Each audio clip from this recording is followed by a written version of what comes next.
तर चला, आज स्वामी प्रकट दिन आहे. इथं एक मंदिर आहे, तर म्हटलं जावा मंदिरामध्ये. मनीषाला म्हटलं चला आपण जाऊ, तर ती पण आहे तयार बरं का यायला. यायचे का फिरायला? पुढे चाललाय, गपचूप चाललंय. नंतर दिसन फोटो का ग. तर चाललोय आम्ही आता फिरायला ह्या दोघांना घेऊन. हा मोनू आणि हा सोनू. तर आता संध्याकाळचे वाजले आहेत 5:30 आणि आम्ही निघालो आहे स्वामी समर्थांच्या मंदिरात जाण्यासाठी.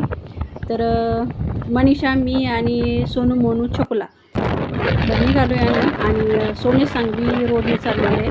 तर या मंदिरात आहे ना खूप दिवसापासून जाण्याची इच्छा होती, कारण ते मंदिर मी ना 2 वेळा तिथून जवळून गेलो, पण टाईम नव्हता त्यामुळं काही जाता नाही आलं. त्या दिवशी लग्नाला पण गेले होते, लग्नाचा पण व्हिडिओ टाकलेला आहे, तेव्हा पण ते मंदिर पाहिलं होतं. तर सोनाला म्हटलं होतं आपण येताना येऊ, पण येताना आम्हाला खूप अंधार झाला आणि आम्ही दुसऱ्याच रोडने आलो, त्यामुळं काही जाता नाही आलं. तर हे मंदिर आहे, खूप छान असं मंदिर बनलेलं आहे. तर रांजणगावपासून आहे ना फक्त 4.5 किलोमीटर आहे बरं का हे मंदिर. जो बाबळसर रोड, करडे रोड आहे ना, तर बाबळसरच्या अलीकडेच आहे ते मंदिर. तर चला आता दर्शन घेऊया आपण. तर गेल्यानंतर आहे ना सर्वात पहिल्यांदा इथं रांगोळी आहे, खूप छान रांगोळी काढली होती पाहावी. आणि इथं खूप भाविक भक्त आज आलेले आणि खूप निसर्गरम्य वातावरण, खूप शांत, एकदम मस्त वाटतं इथं आल्यानंतर. स्वामी प्रकट दिन असल्यामुळे ना खूप गर्दी आहे. जेव्हा आम्ही गेलो तेव्हा तर थोडीशीच होती, पण त्यानंतर जे 7 वाजता जी आरती होती ना, आरतीच्या टायमिंगला पण आणि आरतीनंतर पण खूप गर्दी झाली.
परत आपली गाड्या काढून तयार.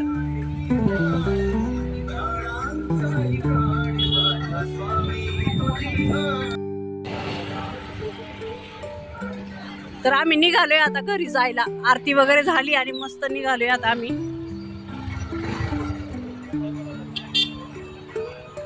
गणपतीला जायचे काय? गणपतीला जायचे काय?